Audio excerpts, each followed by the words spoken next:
The Well with the Voice from the Depths. In a small, isolated village nestled deep in the shadow of a forgotten forest, there stood an ancient well. Its crumbling stones, covered in moss and lichen, bore the weight of centuries. The villagers called it the Whispering Well. No one knew who had built it or why it was abandoned. They only knew one thing: the well spoke. It was on quiet, windless nights that the voice would emerge. A soft, almost melodic whisper would drift up from the well's unseen depths, calling to anyone who dared come near. At first it was just a name, then a plea, and finally a command. The first victim. The first to fall under the spell of the well was young Eliza. She had heard the whispers one moonless night as she returned from the market. "Eliza," the voice had called, tender and familiar, like a long-lost friend. Unable to resist, she approached. The closer she got, the louder the voice became. "Help me," it begged. "I'm trapped." She peered into the darkness but saw nothing. For weeks afterward, Eliza was plagued by vivid dreams. In them, she stood at the edge of the well, staring into its infinite blackness. Hands, pale, gaunt, and trembling, reached up toward her, their bony fingers clawing at the air. Her friends and family noticed her change. She became withdrawn, speaking less and less, her eyes hollow. One morning she was gone. They found her shoes at the edge of the well, but no sign of her body. "She's gone," the villagers whispered, their faces pale with fear. The well took her, the spread of the curse. Over the following months, more villagers succumbed to the well's call. Each time it began with a whisper, then progressed to dreams.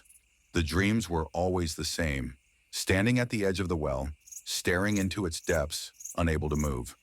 Some spoke of hearing a voice that promised answers, riches, or reunions with lost loved ones. Others simply jumped without explanation. The village elder, a woman named Agnes, tried to intervene. She had lived long enough to remember the stories told by her grandmother. "The well was cursed by those who died unjustly," Agnes warned. "They cry out for vengeance, for freedom, but no one can help them. To listen is to invite madness." But her warnings went unheeded. Curiosity, desperation, and grief drove the villagers closer to the well, one by one. Soon the small community was plagued by paranoia and dread. People boarded up their windows at night and refused to speak of the well. But the whispers persisted. The outsider's arrival. One day a stranger arrived in the village. His name was Victor, a historian and skeptic. He had heard rumors of the Whispering Well and dismissed them as mere folklore. "Every legend has a kernel of truth," he said, "and I intend to find it."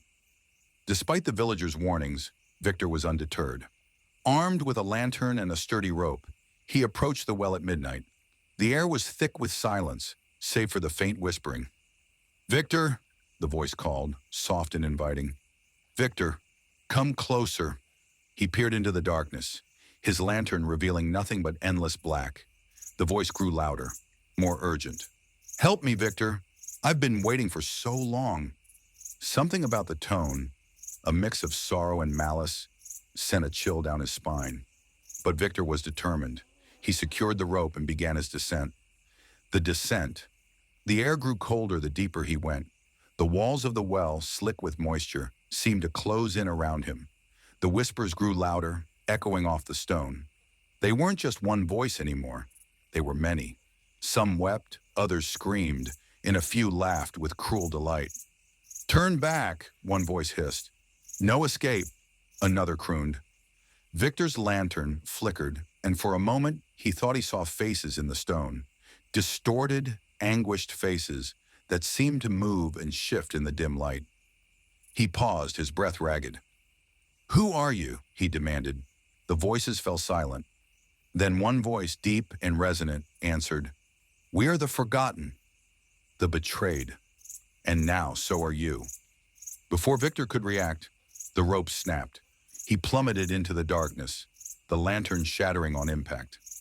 The aftermath of days later, the villagers found the well empty. There was no sign of Victor or his equipment, but the whispers grew louder and more frequent, spreading further into the village. Even those who stayed far from the well began hearing them. The dreams, once confined to a few, became a nightly torment for all. Agnes, desperate to save what was left of her home, gathered the remaining villagers. "We must seal the well," she declared. "It is our only hope." With great effort, they filled the well with stones and dirt, covering it with a heavy iron grate. For a time, the whispers ceased, but the damage was done.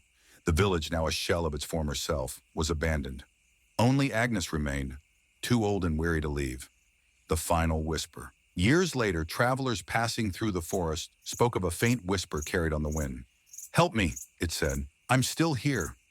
The Whispering Well became a legend, a cautionary tale of curiosity and despair. But some say the voice still calls, waiting for someone brave or foolish enough to answer.